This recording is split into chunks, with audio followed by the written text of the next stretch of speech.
immediate past president, Jacob Butcher, first vice president, Kyle Thacker, second vice president, Grayson Gossa, executive council. Christine Moore, secretary, is not able to be with us today. Jackie Ezell, treasurer. Melanie Jones, our North Carolina 911 board representative. Gerald Anderson, education advisor, is not able to be with us today. Josh Benfield, compassionate care coordinator. Ashley Russell, commercial advisor member. Ms. Ruth Barefoot, our Region A ambassador, was not able to be with us today. Nor was Marissa Moyer, our Region B ambassador. We have Hope Downs, our new Region C ambassador. Ms. Myra Williams, our Region D ambassador, I believe is joining us online. Samantha Peaks, our Region E ambassador. And Max Dula, our Region F ambassador, is joining. I'm not sure that he's online. Okay, so he wasn't able to be in person today. At this time, we would like to recognize several groups whose dedication and service have made a lasting impact on our profession and our chapter. As your category is announced, please stand. Past North Carolina APCO chapter presidents.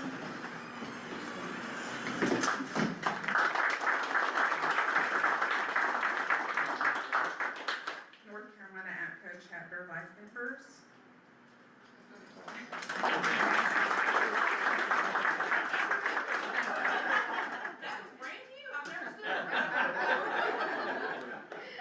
APCO International Senior members.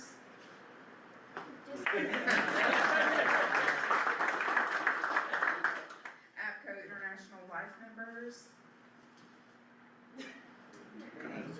Registered public safety leaders.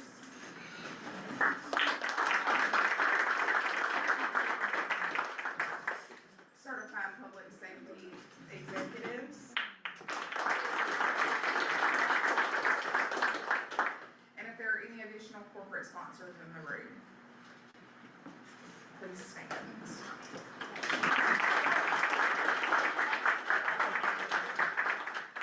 And first time attendees, and if you will stand and remain standing, a small token of appreciation for joining us today.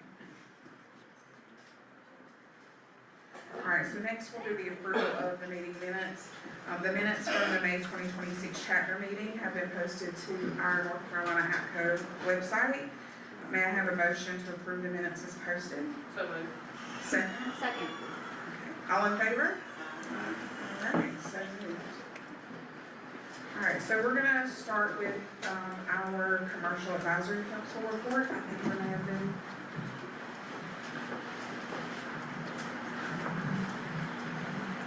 Good morning. I just have one update. Aurelian is proud to welcome Yadkin County as their first North Carolina customer for AVA. Thank you. Our call diversion and call handling solution for non-emergency phone lines. Yancey will be live in just a few weeks, and they're excited that they are setting the pace in the state, showing how PSAPs can manage and balance new technology versus increasing workloads using conversational AI.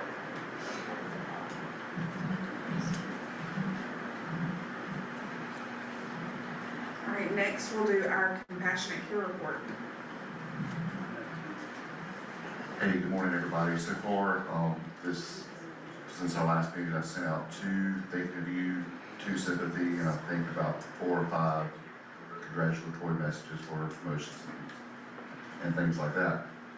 So I don't know why I got choked up for a second. As always, if you have anything that you want to celebrate with your agency, or if you have anything that needs to be brought up before, that you think needs to have a card, feel free to reach out to me or any of our regional ambassadors. I've been trying to have a pretty good turnaround when those things come out, just because I know that those are time sensitive. But as always, I just want to thank the board for their continuing efforts for compassionate care. And again, this is another one of the ways that North Carolina is leading the way across the nation with such a program as this. And I think North Carolina is proud to be one of the model agencies for this. And thank you for everything that you do. Thank you, Josh. You've done a phenomenal job. All right, Next, our executive council report. All right, good morning, everyone. I have a lot to report, but I'm gonna try to simplify it as best as I can. Keep it pretty straightforward. There's a lot going on at APCO International at the international level. The full executive council report will be in the meeting minutes for today, so I'm not gonna bore you with that entire information. But I did want to start with some good news. North Carolina APCO, as of today, has 2,021 members, and that is the highest number in our chapter's history. So we're excited for that. At the international level, as of July 1st, APCO International had 44,785 members. So that's in line with about the same numbers last year. And as many of you know, the 2026 APCO International Conference and Exposition is coming up August 2nd through 5th in San Antonio. Registration is still open. The host hotel, as of last week, was 98% full. So there are still some overflow hotels nearby that do have some lodging. So if you haven't made reservations yet, now's probably a good time before those get filled up. The big things I wanted to bring to you today is before the conference kicks off on Monday morning, the Executive Council will meet on Friday for our annual meeting. There are two main items coming up for vote this year that I just want to make the membership aware of. First, the country of Colombia has submitted paperwork to become an official APCO International chapter. Their emergency communications centers have been using APCO Institute classes for several years now, and they're looking just to better formalize that relationship and become an actual chapter, and also have access to the various other APCO and training and resources available. The board of directors has approved this as a new chapter, and it will come before the executive committee for a vote. And for those of you who have been around a while, this will be following the same process as when Saudi Arabia became a chapter of APCO International several years ago. And just want to make you aware, as your executive council representative, it is my intent to vote in favor of welcoming Colombia as a new chapter. Now, this next part is very confusing, and I'm going to try to keep it as simple as I can. The second proposal is a proposed amendment to Article 7 of the APCO International Bylaws. This amendment would add 2 at-large seats to the board of directors, and these 2 would be elected by the executive council. And my internet just dropped. Excuse me just a moment. Your hour expired. You did.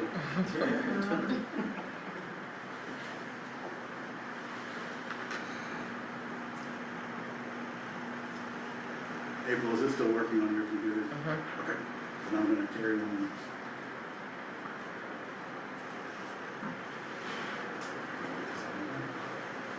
All right, so the reason behind this update is pretty simple. Under the current bylaws, you have to serve on the executive council before you're eligible to serve as a regional representative to the APCO board of directors. In chapters where the executive council representative doesn't have term limits, that can unintentionally block members from having the opportunity to get to serve on the board of directors. So adding 2 at-large seats would open up more leadership opportunities and get more of the membership involved on the board. The amendment for the bylaws will be brought before the membership quorum at the general business meeting during the conference. So it will require a 2/3 majority, and then if it does pass there, it would become effective at the 2027 conference, which is in Anaheim, California. To prepare for that possibility of the bylaws changing, the executive council will be reviewing a change to the policy manual that will address these 2 at-large positions and how they would be selected. The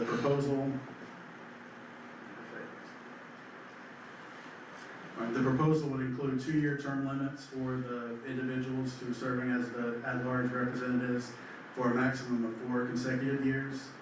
And they would be required to have the same knowledge, ability, and skills as current regional representatives to the board of directors. I have reviewed the policy manual and feel that it does align well with the existing policy for regional representation. So I do intend to vote in favor of that during the executive council meeting on behalf of North Carolina APCO. I do have copies of the bylaw amendment and the policy amendment for anyone who wants some late night board reading, I'll be happy to share. If you're interested in that, just let me know or send me an email and I'll be happy to share that with you. I did mention the annual conference and just want to highlight a few new things coming up this year at the conference.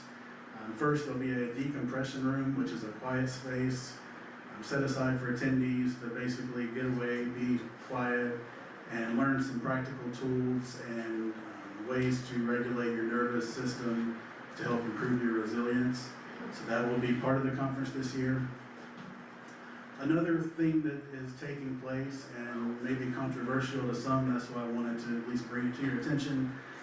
APCO has partnered with Evenbit Technology. Your attendee badge will have a small beacon on it, and this will be used to anonymously track flow and traffic throughout the conference.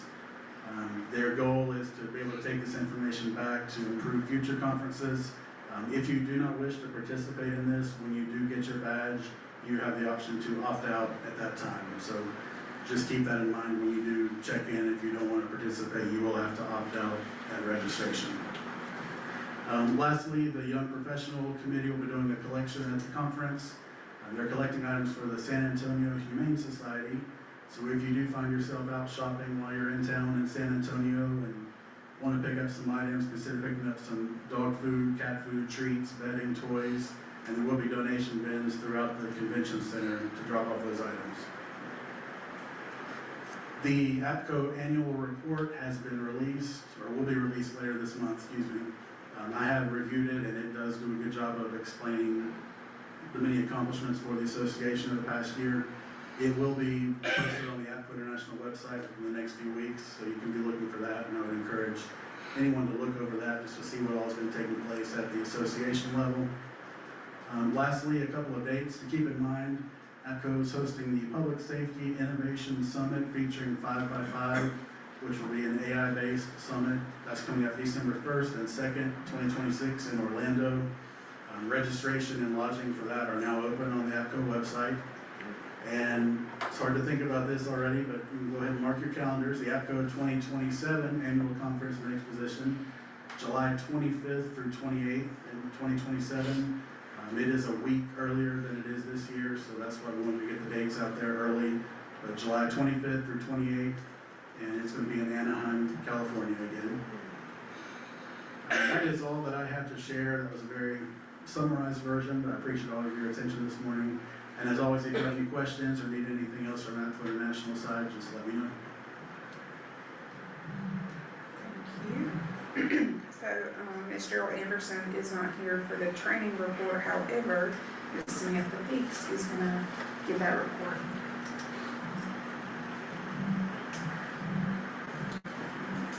So if you wish to host a class or would like to see a certain topic offered in a classroom format or an online platform, please contact Gerald Anderson via email. On behalf of North Carolina APCO, we're excited to invite you to be a part of our regional training initiative. It was a program that was launched in 2025 with a simple but powerful mission to bring free, high-quality training directly to North Carolina telecommunicators and through our virtual offerings to public safety professionals around the globe. So far for that, we have received several strong proposals from experienced listeners with national and multi-state training backgrounds. Topics so far span the areas that our profession needs right now: wellness and stress management, building healthy center culture, liability and decision making on the console. And we have both in-person and virtual sessions in the works. Our next session scheduled is going to be September 16th, and it'll be a virtual session. We'll have more coming up on that. And then we're still getting proposals, and we'll keep adding dates for that. And if your agency is interested in hosting, or if you have any questions, please email me at samanthapeaks@ncapco.org. This initiative succeeds only because of the incredible people in our industry who are willing to share their knowledge and open their doors. Save the date for the 2026 Telecommunicator Training Symposium hosted at the Embassy Suites in Greensboro. It's November 9th through the 11th. The call for papers are open, as well as sponsorship opportunities for our commercial partners, and registration for the event will be open soon. The North Carolina APCO scholarship update. The program was created to support the professional development and leadership growth of our members by helping reduce the financial burden of training and educational opportunities. Scholarships of up to $1,000 are available for approved programs, with NC APCO paying registration fees directly. Any remaining scholarship funds may be used to reimburse approved travel-related expenses such as lodging, airfare, mileage, parking, and meals, up to the approved award amount. The program will have 2 application cycles each year. The March application cycle will open from March 1st through March 31st. Includes opportunities such as the APCO, RPL, the NC APCO Symposium, and the 911 Chaplain Academy. The September application cycle, September 1st through September 30th, also includes those. Applicants will be notified of scholarship decisions within 30 days of each deadline, and the chapter will award at least 2 scholarships during each application cycle, with the potential for additional awards based on available funding. To be eligible, applicants must be a current APCO member in standing and submit a completed application before the deadlines.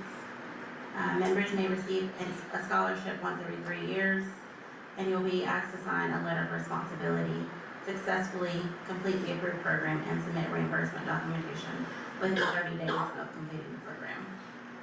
It also includes a hardship waiver process for members who are unable to complete the program due to circumstances such as illness, family emergency, agency staffing shortages, or military obligations.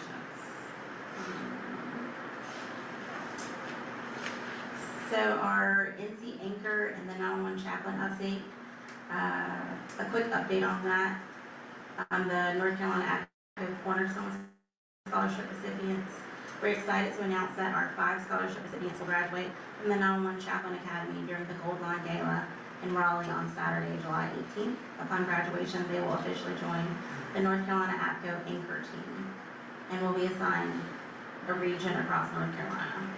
As members of the Anchor team, they'll be available to provide peer support and assist when requests come in from agencies and communications professionals around the state.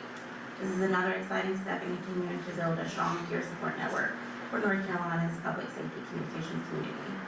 And if anyone would like to attend the graduation and celebration, tickets for the gala are still available, and we'd love to have you celebrate them. Also, friendly reminders, effective July 1st, 2022, all telecommunicators are required to have a 40-hour telecommunicator training. As a reminder, if you work for a municipality or your communication center is run by a sheriff, your agency is required to have your communication staff go through the TC certification course. All other agencies can choose to do the TC certification course or other training that is equal to a minimum of 40 hours. In my Gerald voice, today is June 17, 2026. July 17, 2026. You have 6 months and 14 days to finish your 2026 TC in-service training. If you do the training in-house, the training lesson plans, PowerPoints, and handouts are now available on the North Carolina Justice Academy website at no charge. It is required for those CCs that work under the direction of a sheriff or from a municipality to become CC certified through the sheriff standards. It's required for all staff hired on or before June 30th of the given year. And if you do not do these classes in-house, you can get it online from Richmond Community College, Alamance Community College, and be sure to also don't forget about the mandatory check-in assignment and not getting a certificate from both if you don't do the mandatory check-in by that date. Also the North Carolina Justice Academy. Instructors, remember, you must successfully test out of a class to teach it. These tests can now be taken online through the Justice Academy training portal. Also, if you're an instructor, don't forget to go to the website training portal to do your annual instructor update class. This is how you keep your general instructor. Emails for this link came out on January 1st. And if you need to renew your general instructor, be sure to send in the required documents within the month that you expire. If you fail to complete the process, you'll lapse. Instructors are responsible for maintaining their own certifications and documents and providing school directors with those certificates if required, along with your assigned APCO instructor number. Sheriff Sanders will only send instructor certificates to the instructors themselves. Reminder emails do get sent out to keep you on task. It's our chapter's goal to provide quality training for our members across the state at a cost-effective cost, and we thank you for your support.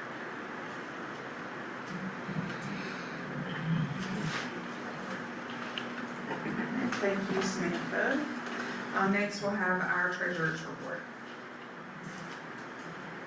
Good morning. In the civic checking account, we have $938.71, and civic savings, $106,840.02. Grand total of $107,778.73.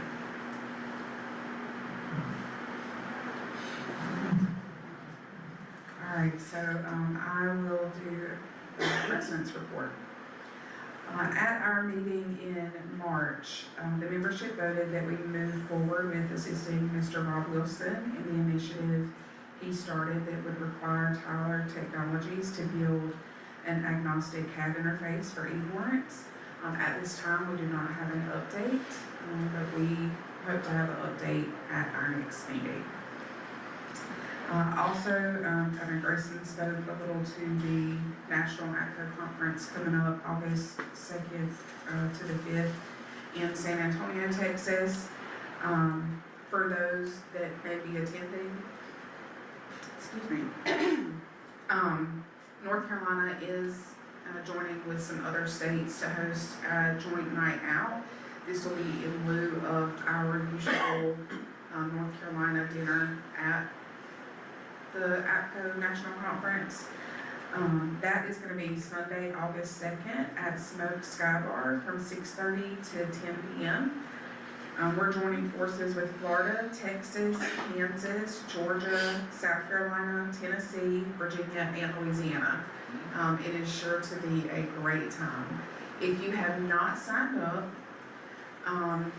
please send us an email. The registration technically has closed, but we may be able to squeeze in a few extra spots.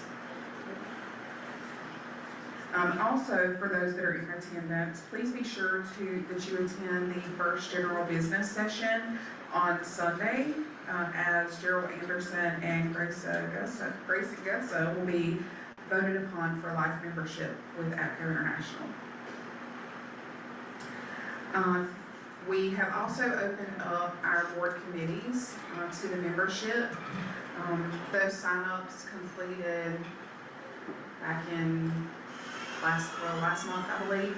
However, if you know of anyone that's an APCO member and would love to be a part of one of the boards or one of the committees, please let us know. Just because the initial sign-up closed doesn't mean that they can't still participate. We have several committee opportunities available, and those are available on our website. We are specifically soliciting for a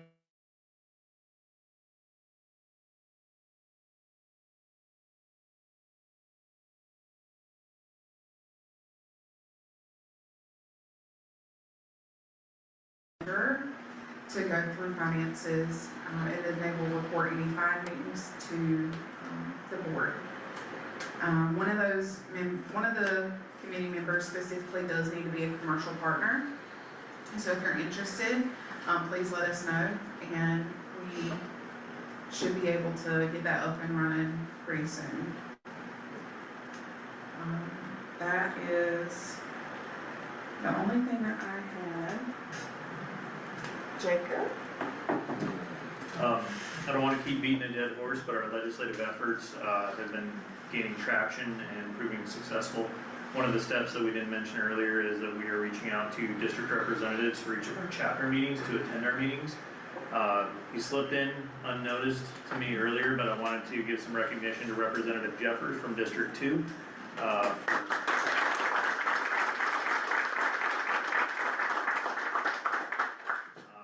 to join us from District 2, representing Durham and Person County. Wanted to give you an opportunity, Representative Jeffers, if you wanted to address the chapter members. I'm fine. I think I can project enough. Good afternoon. It's good morning. Still good morning. Good morning to you all. As Jacob said, my name is Ray Jeffers. I represent House District 2, which you are sitting in. So, I mean, you know how beautiful this is. I think this is the best House District in the state.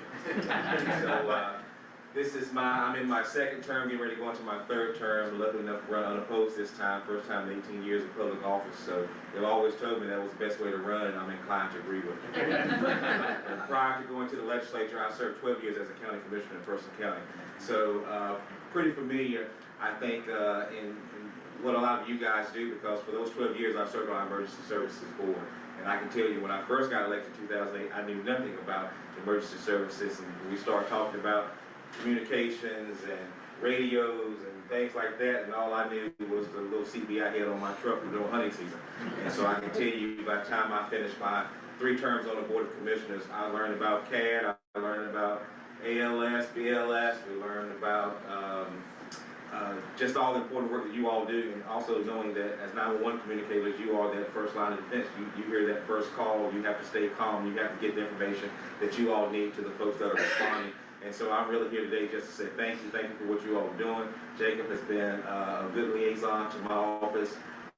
Wasn't able to meet with him when he came, when y'all hit your legislative day in Raleigh, so I definitely wanted to see if I could get by here today just to talk to him a little bit and meet you all again and say thank you.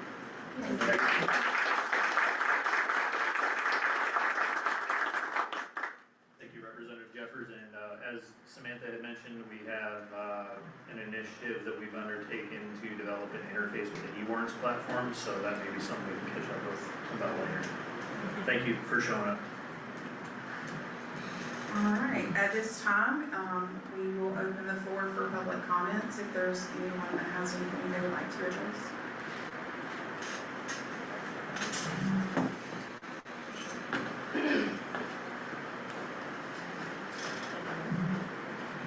So I just want to go on record that I will be speaking at the membership meeting at APCO International. I have no issue with adding the at-large representatives, one to represent the western part of the country, one to represent the eastern part of the country. But the way it's currently being proposed, we don't get to elect them. It's the executive committee that does that. We get to vote for everybody else that's on the executive committee. And if somebody's representing me in my piece out, I feel like we should be able to vote on it. So I just wanted to let y'all know I will be speaking. All right, does anyone else have anything for public comments? Sunday.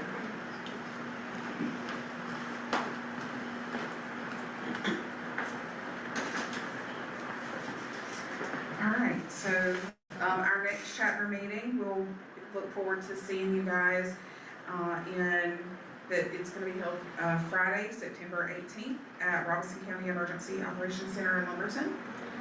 All right, so this concludes the business portion of our meeting. May I have a motion to adjourn? Motion. Second. All right.